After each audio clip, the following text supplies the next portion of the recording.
Hello everybody, and welcome to a very special edition of Let's Roleplay. And by Let's Roleplay, I mean we're going to read a roleplay forum that was actually started well in advance of Let's Roleplay. But that was, in a very real way, the genesis of Let's Roleplay. And you're going to have to forgive my voice. I have been sick since, well, about a week now. I'm just recovering from that, so I'm going to sound a little reedy. You're just going to have to deal with that. My apologies in advance. Anyway, so, there's a bit of backstory to this campaign that we're going to go over real fast before we get into it. And just to start, some of you may be here from the channel long enough that you actually remember when the original video with this same picture that you're seeing, though in black and white, was uploaded. And it was a call to arms to ask anyone who was interested to join me in a forum-based role-playing game based around zombies and ponies. And a lot of people jumped at the chance to participate. Not a lot of people stuck through with it. However, a very small number of people did stick around. And those people I ended up having so much fun hanging out with that I invited them into a Skype group. That Skype group eventually inspired me to go, hey, why don't I start running a role-playing game? That's something I had originally proposed on my old podcast to the end. What was that intent? Point is, on an old podcast, and, I basically decided, hey, you know what, instead of doing it with them, why don't I do it with these people who I've been role-playing with for forever on this forum? And that is how before this thing started, total strangers who I knew nothing about turned very close friends. G-Money. Hello, everybody. Time Night. Hey there, guys. And Zombie Cam, who, because of Australia being in a different time zone and some scheduling issues, will be played today by Winner. Hello. Yeah, it's not quite Zombie Cam, but we love him. We love him. Close enough. I'm not good enough. No, you're very good. You're Zombie Light tier. That's pretty awesome considering Zombie is Zombie tier. Zombie-like. Anyway, point is, that's kind of the origin of Let's Roleplay as a series. I brought in Pear because he was friends of some other friends of mine in real life. Lydell because he was already involved in the Equestria Bound thing. And Nero literally was just pulled out of the comment sections of YouTube because he was the first to say, me, can I join? And of course Blue was brought in by Nero. So this Forum RP is actually responsible for huge parts of the channel. Basically everything that isn't a Let's Play or the very old podcast or Let's Reliving the Dream is entirely thanks to this forum role-playing, which we are now finally going to get to. I am sorry for that extended introduction, but I hope someone found it interesting, and it'll hopefully explain to some people why we're reading this boring fucking self-insert fanfiction. So we're not full of ourselves is what we're trying to say. We're not totally full of ourselves. We're reading... We're still full of ourselves, but we're not just... ridiculous forum roleplay-based self-insert fanfiction, but we're doing so for reasons other than self-gratification. Yes. It's just kind of a nostalgia thing right now. And Winter's doing it blind. And Winter's doing it blind. So, without further ado, with everyone reprising the people who they originally were, with a few exceptions, with people who obviously aren't here and who we are replacing with ourselves, let us read Day of the Pony Dead. Starting with Duhad. And we've cut out a whole bunch of stuff that was out of character. The only out of character bit should still be this introduction, which was left in because it kind of explains the rules of what's going on. Duhad. New players. You have a backpack filled with whatever you could reasonably fit in it from around your house / place of work. A week's worth of food and clean water and any weapon that you could find in your house, plus 20 rounds if it's a firearm. You also may pick one cannon, non-Celestial Luna pony that has not already been taken to be your alternate character. Once you have decided what you want as gear and who your pony will be, just try and add a new post of your character / characters meeting the rest of the group. Setting. The human race has had a long history of terrible ideas. From taking on woolly mammoths with bits of wood to invading Poland, the human race seemed doomed to endlessly repeat I'm sick and tired, and this is going badly. Let me repeat that line. The human race seemed doomed to endless repetitions of the phrase, "This can't possibly go wrong," only to have it followed up with, "Okay, that went wrong, but this new idea can't possibly fail." That was until one day someone had one terrible idea too many. Though no one is sure exactly how it happened, one day huge rips in reality tore the world apart, forcibly merging the Earth with a strange world of pastel colors, magical ponies, and a pandemic that killed 70% of both worlds, only to have them rise again as flesh-hungry monsters. Now humans and ponies gather together and travel both worlds in search of lost loved ones, shelter, and the hope of a cure. Continuing on, Duhad Post 2. 2 weeks after the rise. Following a chain letter you received shortly before the internet died, you have been brought to a cabin alongside a small lake in the sparsely populated woods of northern Maine. According to the letter, the owner of the cabin has found possible evidence of a cure and is looking for anyone willing to help. You do not know if you and your companion are the first to arrive at the fortified location, but the place still seems secure and free from hordes of the dead. Rose stood there looking at the cabin. Who could be there? Who could have found a cure this instantly? Rose didn't need to know. And frankly, she didn't care. All she cared about was finding a way to fix this disaster. Who found it wasn't important. Rose found comfort in the fortified little place.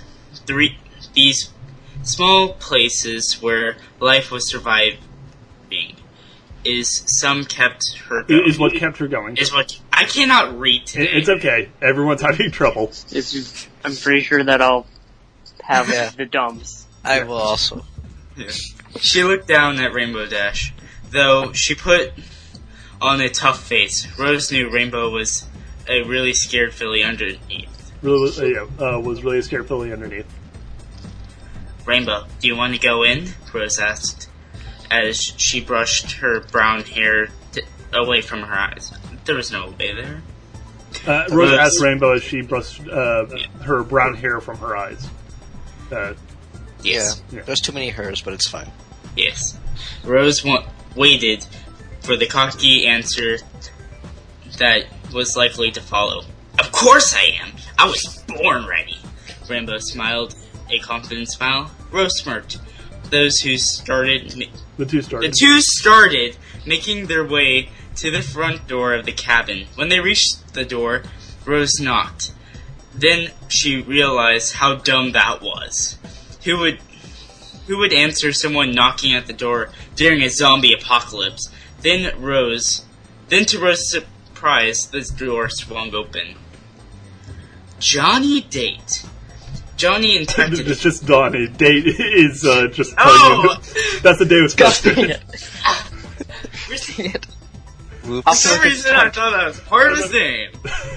That's fine. Like I said, can't read.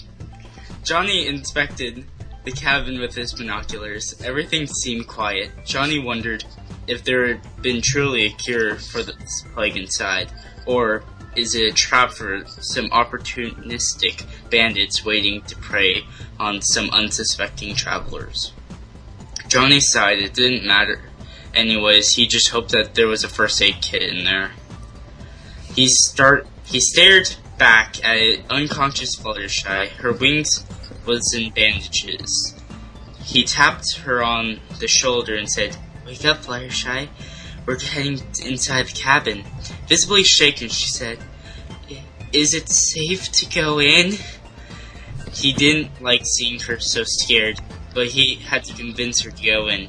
He hastily said, Of course,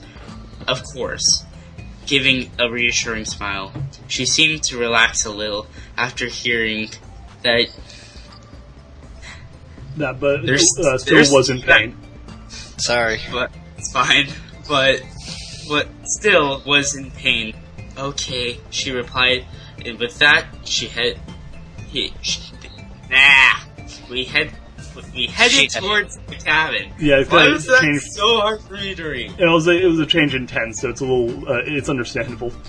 Yep. I did my best.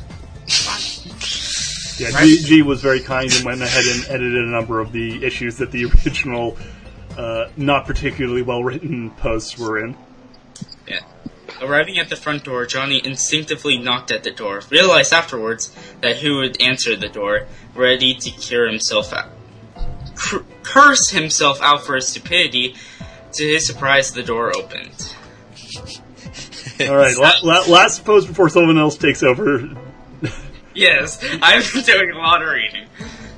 It's okay. Sorry, there's a lot of random people right at the beginning. They start dropping off fairly soon. Yeah. Silent Nick. Sam studied the cabin closely through binoculars. Shit, I don't like this. Wanna look? Go.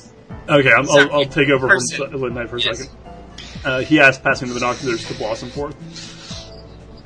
Okay, I'm good. Alright.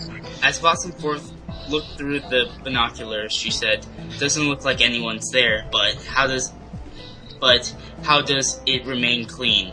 She stated to ponder quietly, not noticing that she was lifted into the air and running to the cabin. When they finally reached the cabin, Sam slowly knocked on the door. It started with a creak. It sounded as if the cabin was having a hard time moving it. As the walls moaned and groaned, Sam wondered how this place managed to stay clean for so long. Regardless, he walked into the cabin with Blossom still carried in his arms, unaware of what is to come. Back to Duhad. Duhad. The door opened. Rose and Dash followed. The door opened. Rose and Dash followed themselves, looking into the oh wow! I fucked up my own. I fucked up what I was trying to write. I'm not only dyslexic, I'm also stupid. The door opened, and Rose and Dash found themselves looking into the barrel of a shotgun. Before they could react, the gun was raised, and a tired-looking face replaced it in the open crack of the door. "Sorry about that," the gunman offered sheepishly. "I thought you were someone else." He opened the door and pointed inside. "Come in, I have some soup cooking on the fire, and it looks like you two could use a warm meal." Inside the cabin was dimly lit, but clean. On a wooden stove, on a wooden stove, a pot simmered, filling the room with the smell of food. On a couch leaning against one wall, a blue unicorn wrapped in bandages appeared to be sleeping. The strange man had hardly had a chance to close the door when he jumped as another set of knocks rang through the cabin. One shotgun greeting later saw Johnny and Fluttershy join the small congregation. "Right," the man said, closing the door behind the newest arrival. "Now, I'm sure that you all have questions, and that's understandable, so let me just get started by saying that he was cut off as the door cracked open behind him, revealing Sam and Blossom. Gah! The man shouted, dropping the gun as he spun around. "I thought I fixed that lock." Okay. Alright, time night. Sorry we're late, said a voice from outside. Brandon cautiously entered the cabin, his backpack in tow. We'd be here sunning us sooner, but if some pony hadn't gotten us lost twice. Brandon glanced behind him to find that his companion had wandered off somewhere. Where has she gone now? Brandon grumbled as he scanned the outside of the cabin. Suddenly, a loud rumbling noise was heard as a gray Pegasus came tumbling down the chimney of the fireplace. Sorry, my bad. She giggled, brushing the soot from her coat and extinguishing her smoking tail. Derpy, what were you doing in the chimney? Brandon asked. Derpy shrugged. I don't know, I end up in a lot of strange places, explained the wall-eyed mare. Anyways, we're here to help find a cure for the zombie outbreak. began Brandon. How can we help? And will there be muffins? Added Derpy. Brandon facepalmed. Rose had been standing there in silence. She thought she would be the only person coming here. Pair after pair arrived with the group. When the group after them, Rainbow had gotten quite excited. She hadn't seen any of her friends in about 2 weeks. Seeing Fluttershy made her overjoyed. She had gone off to talk to her. Rose was still reluctant to speak. This could still be dangerous. The only bit of comfort she had was that Rainbow suddenly seemed extremely alright with everything. Rose trusted Rainbow's instincts with this sort of thing. Rose decided that she should trust almost everyone here. She was still very curious about the guy with the gun, though. What was his deal? Why did he call so many people and ponies here? She knew that the possible cure to this whole disaster was extremely important. Rose just never expected this. She wanted answers. She wanted them now. Hey, gun dude, what's your, name? As much as Rose liked to imagine she was suave, cool, and collected, she was anything but. That when she came to actually... let me read that bit for you real quick. As much as Rose liked to imagine she was suave, cool, and collected, she was anything but when it came to actually talking. She stood there awkwardly, still hadn't gotten used to talking to complete strangers yet, even though they were the only people you talk to in Apocalypse. I forgot how much I enjoyed Rose's posts. I was going to say, these are some of my favorite lines. That's why I've been deadly silent. I'm like, No, some of these guys are pretty good. I kind of miss the fact that we didn't... I wish we'd kept more of them, but what are you going to do? Yeah, I kind of really miss these guys. Alright, anyway, back to Duhad. The man looked at the large crowd of people and ponies that had filled his small cabin with obvious discomfort. Looking down, he cursed as he picked up his fallen gun and carefully rested it against the wall next to the couch. Sorry, I didn't really expect so many people to come so soon, he apologized. Not to mention all the ponies. He walked over to Rose and offered a hand. My friends call me Mac. Sorry for not introducing myself before, but well, he gestured at the room at large. It's sort of been a weird couple of minutes. On the couch, the blue unicorn stirred and whispered in her sleep. Mac gave the pony a worried look and added, "And as far as I can tell, that's Colgate? I found her near one of the points where the worlds merged. She didn't talk much before she passed out, but she said the one thing she needed to." The corners of his mouth twitched as he replied, "There's a cure." His smile faded as he looked back at the pony. Then she passed out, and she's been pretty out of it since then.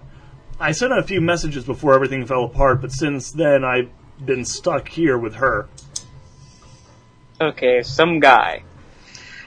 Quaid examined the happenings within the cabin by using his camera as a telescope. And with no real plan, he turned to the pony beside him, Twilight Sparkle, who was watching with a telescope of her own. "Well, what do we do now?" Quaid asked.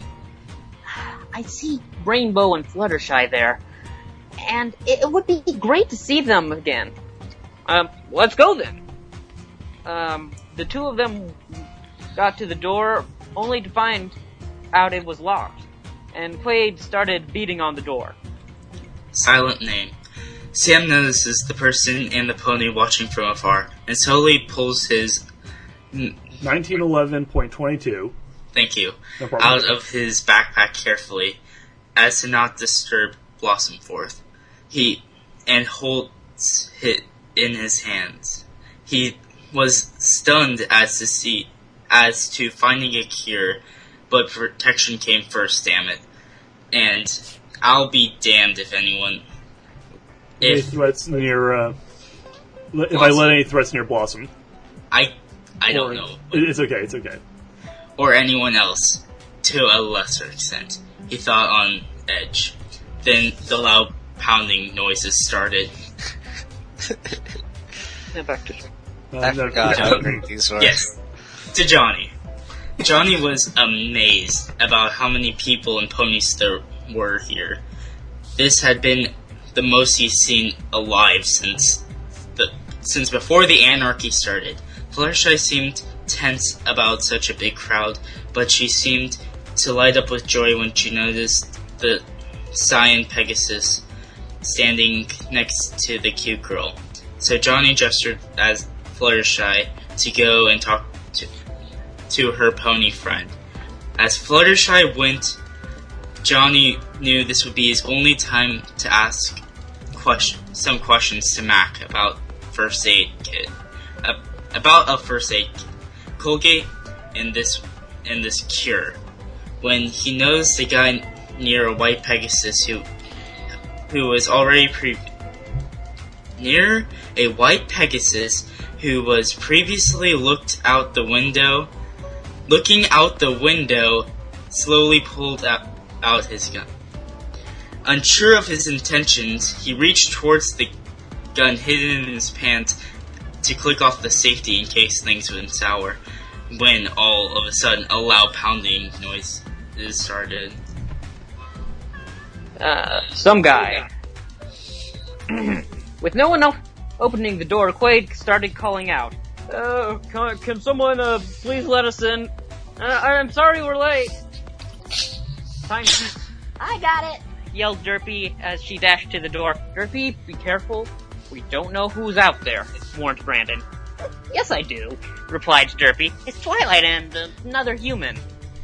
Derpy opened the door, revealing that she was indeed correct. See? Said Derpy, a smug grin spreading across her face. How did you know that? Asked Brandon in bewilderment. I saw them through the window, explained Derpy. You weren't facing the window. You couldn't have seen them, said Brandon skeptically. Oh, but I did see them, said Derpy, her left eye drifting slowly to the side. That was all the explanation Brandon needed. Brandon knelt down beside Derpy. Derpy, okay, but you need to be more careful, Brandon said calmly. It's dangerous out there, and I don't want anything bad to happen to you.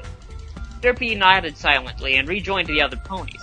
Brandon poked his head outside, looking left and right before closing and locking the cabin door again. Duhad. Mac nodded to the new arrivals and quickly repeated everything he had said to the others. Now here's the problem, Mac said, walking to the soup and ladling it out into bowls that he then passed out to the humans and ponies. I can't leave Colgate here alone in her condition, and if I tried bringing her to a vet or a doctor, we would be sitting ducks for any ghouls or bandits along the way. And besides that, I'm pretty sure you don't want to move people who have been recently... move people who have been really messed up. He moved over into the kitchen area and pulled a large map off the wall. Spreading it out on a small table, he pointed to a spot alongside a large area of blue. This is where we are, he explained before tracing his finger away from the pond and towards an area of light gray blocks. And this is Camden. It's only a few hours away by foot, and if there are any doctors still alive in the local area, they are either here, he traced his finger around the pond, or living in the cabins around this pond. But I have looked around a few of the other cabins, and my money is on the town. He looked at the others and asked, so, who's up for a walk? Silent name. Blossom Fourth had eventually fallen asleep, so Sam wakes her awake. Hey Blossom, wake up. I think one of your friends is here, he says quietly to her, as Blossom slowly cleared her head of sleep and looked at all the ponies and people around her. She began getting antsy. Sam, why are there so many people here? I thought you said we couldn't trust anyone, she says nervously. Just then she notices Quaid and Twilight at the door. Introducing G money. Do you want to add in the 24? No, I'm good. It's a habit. I've been living with that for a while. Anyways, G money. Oh. Gibson carefully cut through the brush with his machete. He saw the cabin up ahead. Look, Rarity, a cabin. Maybe we can get some help there. Rarity gave her human companion a look of contempt. Well, sorry, voice. Hey, it's no spa, but it seems safe. Well, let's go in. Hey, that's my line. Whoops. Hey, it's no spa, but it seems safe. Well, then, let's go in. Maybe I can wash my hooves. Let's be cautious, though, Gibson warned. Nonsense, Dr. G, she said, trotting up to the door. Man, I wish I had packed less medical supplies, he thought. Being a vet makes one paranoid about injuries, but not too much as to forget the important things, like his machete and Beretta. He ran after Rarity and was greeted by a shotgun to the face. Yeah, I don't like this G character. I'm sure he's going to be gone before too long. I mean, the first thing he did was talk about how much he likes his Beretta. Yeah, and shit talks Rarity. I just don't see this G character, this G money individual, ever making it very far on this channel. No way, no how. Yes. Duhad, where are all you people coming from? Mac demanded as he closed the door behind the doctor. He sighed, look, sorry about the gun and all that, but things have been a little tense for the last couple of days. He pointed at Colgate and added, we were just about to go looking for someone who can take care of our friend here. Don't suppose you happen to know any doctors in the local area? Plot point. G-Money. It's understandable given the circumstances. I'm Dr. Gibson, better known as Dr. G. He glances around at all the ponies and humans in the clean cabin. In regards to your friend here, I have bad news and good news. The bad news is I don't know any doctors that are still living or not infected. The good news is that I'm a veterinarian, and I brought as much medical supplies and a first aid kit, figuring they may come in handy these days. Rarity, having bounded ahead, saw some ponies she recognized. Rainbow, Twilight, and Fluttershy. How good to see you, darlings, although my mane's a mess. Dr. G sighed. I see Rarity has found some of her friends. But back to your friend. I can try to help her. Does she have a name? Dr. G asked, walking over to Colgate. Introducing, Atlas. Luke never really thought the world would end like this. He just woke up one day in Fort Bragg to the sound of gunfire. He then left the motel to find colorful horses. Oh yeah. An undead monster eating people too. That too. Once he understood what was happening, a small horde was chasing him. Long story short, he stole a Humvee from its dead occupant, met up with some pony called Shining Armor, trying to find his wife and sister. Ran out of gas for the Humvee. Hey, gas is $3.50 a gallon. He's not paying that much even when the world is ending. And stole a hunting rifle from an abandoned store. Slowly trekking north along New English towns to the colorful countryside of, Equestria? This had to be a bad dream. Maine. Ellipses. Luke walked through the woods, hearing only his feet and the hooves of his four-legged companion. So Equestria is a place filled with ponies and nothing goes wrong. The two had been over this many times. Yes, and the Earth is a place full of two-legged animals where crime and death are regular. Yes. Both of them had a hard time wrapping their heads around each other's words. So what is this main place we're going to? Shining Armor asked, a bit on the edge from lack of sleep. It's a state. Simple as that. The two walked in silence until coming upon the cabin they had been looking for. It was nothing short of a miracle that they found it. The woods in Maine aren't exactly small. The human and pony team walked to the doorway. "Here's hoping to no zombies." Luke slowly opened the door, rifle first. Before we move on to the next I've read ahead. Oh, I just wow. want to point out real quick that it has just now struck me that should ponies ever make it into the human world, they'd probably hear Maine and immediately go like, "Oh, so there is at least one pony city here." Maine, M-A-I-N-E. Oh, it's not a pun. Okay, never mind. Pun. Oh, boy. Silent name. Another fucking one! Sam shouts as she stands in rage. "Who the fuck are you? And what's your story?" He shouts, making sure his pistol was in clear sight. Wave around the gun. One of my favorite lines, I have to say. Blossomforth moved and hid behind Derpy. She didn't like seeing it when he got like this. "And who the hell is that?" Sam yells, motioning to Shining Armor. Oh. With his gun. Duhad. Luke and Shining Armor see the sizable group of humans and ponies gathered in the now rather crowded cabin. As Dr. G knelt by Colgate, Mac filled him in on the details, unaware of the newest arrival. "So I think her..." Oh my god, my voice is going so fast. "So I think her name is Colgate, and she might have some idea about a cure," Matt concluded.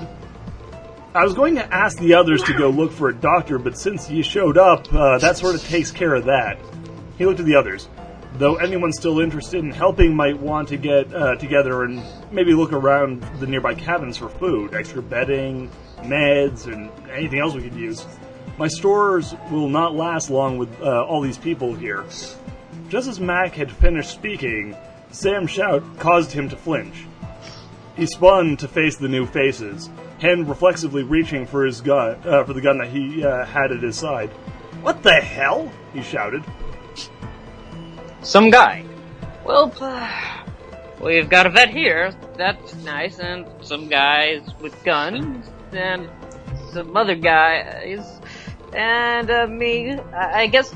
Wait, what's everybody's skills? Knowing would help a lot, Quaid said to himself. He moved so everyone could see him.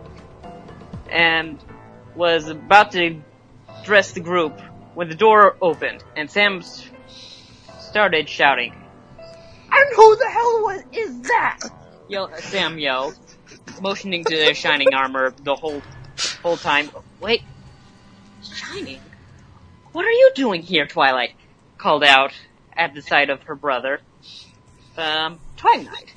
Whoa, Sam, calm down, yelled Brandon, doing his best to restrain Sam. I don't know this man, but I think it's safe to say that he got the email about the cure. As for the pony, I think that's Shining Armor, Twilight's brother. Brandon turned towards Twilight. Am I correct on that?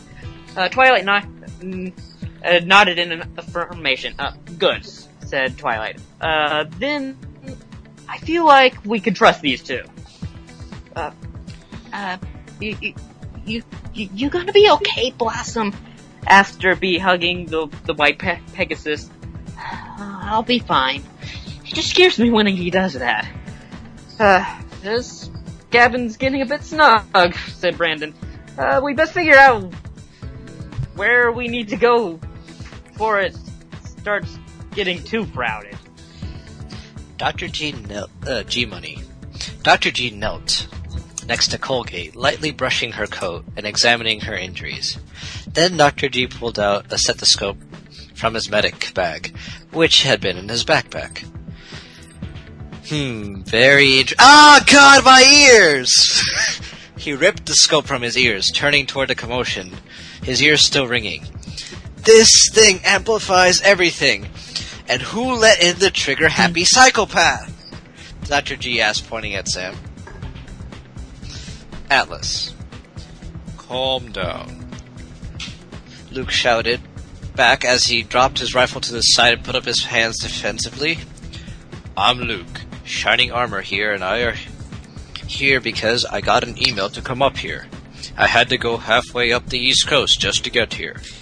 I met him on the way after almost running him over. Luke turned to motion to Shining Armor, only to find him gone. Twiley! Shining Armor jumped over and hugged his little sister. I was worried about you. Luke watched the sight. At least he found her. We just got here and we're already moving out. Yay. Anybody want to go with me? He decided to leave Shining to be here with his sister. Luke shut the door behind him. Didn't want any zombies sneaking up on them. G-Money, would you like to take over for our missing friend? Zambo? Yeah. Introducing... Zombie Cam's big debut. The Zombie Cam. Cameron had heard the idiot stumbling through the forest. I really wish I had an Australian accent. Into the cabin, alarming any and all living beings. At least 100 meters of the cabin. Idiots, he thought.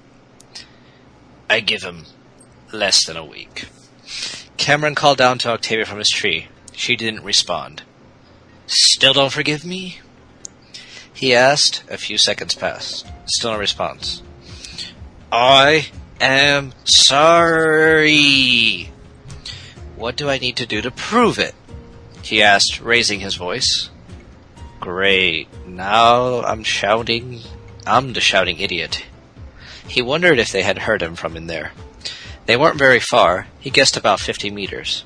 Octavia looked at Cameron and started to open her mouth when the gunshot rang from the cabin, demanding her attention. Make that a few minutes, Cameron called loudly, down to Octavia, recovering from the shock, so that he didn't fall out of the tree. Travis on. I don't think we cast... We forgot about Travis. Forgot about Travis. Sorry, Travis. Time Night, why you play Travis? Travis had been camping near the entrance road to the cabin for at least 3 days. After so many people and ponies went in and yet none were coming out, he decided to head towards the cabin himself to investigate, and of course his companion Applejack would also tag along. After a few hours of walking, the cabin was in view, and from the sound of it coming from the cabin, Sounds as if it 4 sounded- times here. It's fine if you stumble a little bit. Yeah. it sounded quite a mess inside.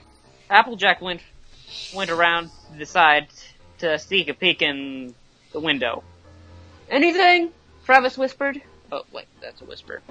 Applejack replied, yeah, as far as I can tell, maybe 3, maybe 4 guys with guns, and is that Twilight and Fluttershy, Rarity, and Rainbow Dash?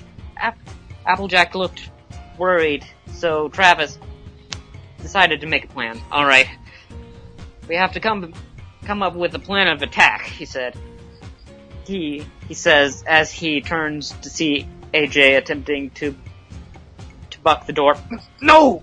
He screamed in his head, but it was too late. He quickly aimed his gun, and he was greeted by half a dozen guns also aimed at him. G-Money.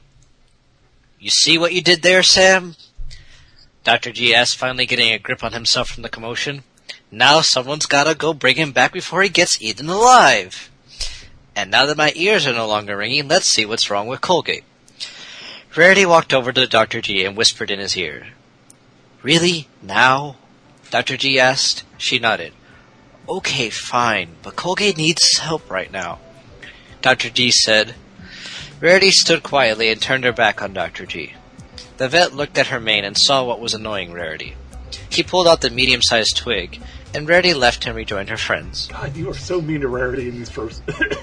I didn't mean to write her that bad. I didn't realize how crappy it was written. Gee. It's so mean.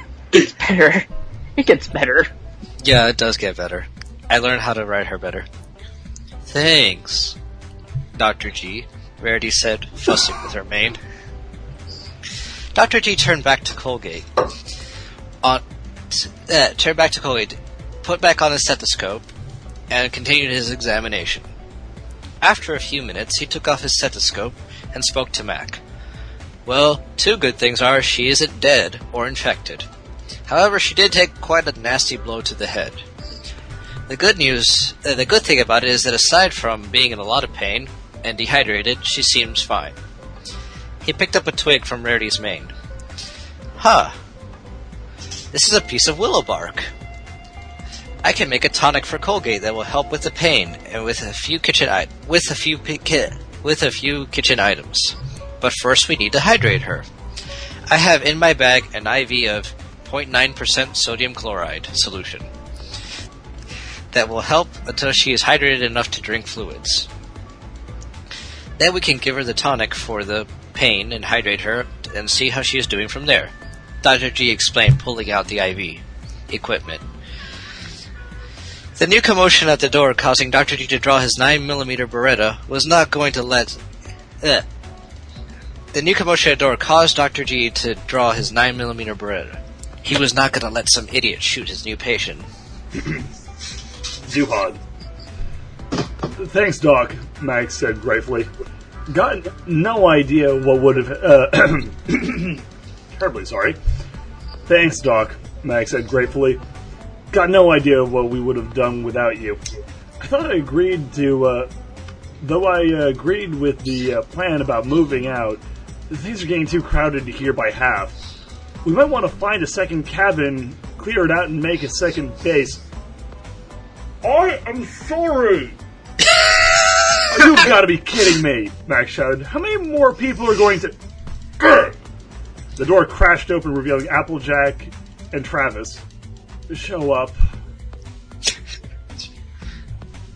Oh, that's the end, yeah. And that's the end of that page. Part 1. That is the end of the first 30 messages. The first 4 pages, yeah.